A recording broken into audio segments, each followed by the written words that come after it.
My name is Judge N. Robert Grill. Everybody calls me Bob. I am the probate juvenile judge here in Vinton County. I have worked as a judge. I've worked as a special prosecutor, public defender, dealing with this from all different kind of angles in the legal system. Also, I coach, and so we talk about it with our athletes all the time. We talk about it with kids in schools and different organizations about drug and alcohol usage, the stigmas associated with this, and how you can overcome them. A typical day is like yesterday. We had several abuse, dependency, and neglect cases, and probably involved upwards of 20-some children. And every one of those cases, I believe, had lots of drug and alcohol issues, which then led to what can we do to help the mom and dad if the children were taken away and put into foster care or into relative custody.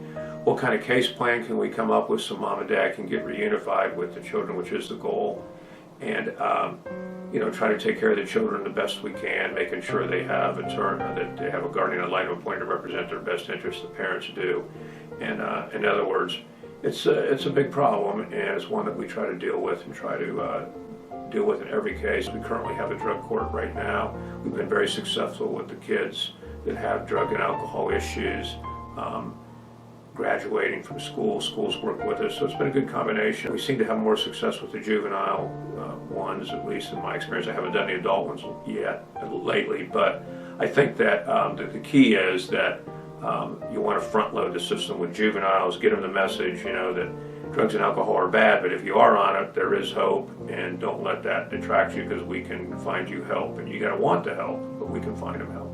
I was filling in an adult court, and I did a arraignment through video with two people that were in jail. I saw them again 6-7 months later after they went through some recovery programs. Did great. Kids ended up seeing them, didn't end up staying with them, but I was very proud of them that they overcame what was maybe some insurmountable obstacles and got to at least know their kids again. And the kids at least knew that their mom and dad, even though they had some problems, mom and dad loved them and did everything in their power to try to get themselves squared away. Those two, I just came to court and I said, I just can't tell you how good you look compared to when I first saw you. And that, I think, goes a long way, and I think that it's important that we reward people and tell them when they're doing good. I think every kid deserves to have good parents, and I think that's what motivates me, that we can't raise kids, but we want their parents to. I would rather have parents raise the children in the court system. Unfortunately, we kind of have to, and it motivates me to try to give the parents every opportunity to try to get themselves squared away so they can get back with their kids. Sometimes it doesn't happen. We have to do a permanent custody case where they go somewhere else, get adopted out. Hopefully you can find other relatives for those kids to be with rather than the foster care system. Although I will say the foster care places that we've used have done very well, remarkably well. And so that's what motivates me to try to get families intact. I've had several kids come up to me and thank us when we're done, and you helped me get through school, things like that. And it wasn't just me. I've been fortunate to have great probation officers and a great staff. My staff has been with me forever.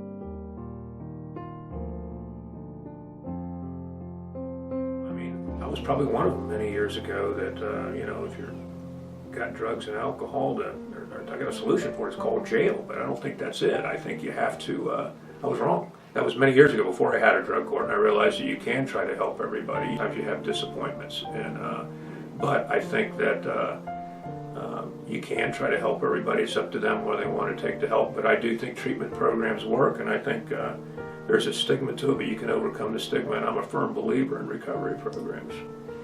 No, I think that sometimes when it's darkest, there's always light at the end of the tunnel, and you got to take baby steps sometimes to get there. But when you do, it's good, because it's kind of like you get a second chance at life, and you don't get second chances often. Sometimes you get second, third, but you just don't get that second chance often. And when they take advantage of it, it's a wonderful thing, and everybody should take advantage of it. I think everybody's family has been touched by it one way or the other. Sometimes until your family's been touched by it, they take a more cold and hard approach. I think that there's hope for everyone. Sometimes it's more difficult, and I'm not going to lie, we've failed a lot, but we've also had some successes, so hopefully the successes overcome a number of failures. But any kid that fails, that's on us, because we're not in the business to fail kids. So that's where we're at. So we just do our best to try to help kids, particularly get through school. I appreciate you letting me talk today. I appreciate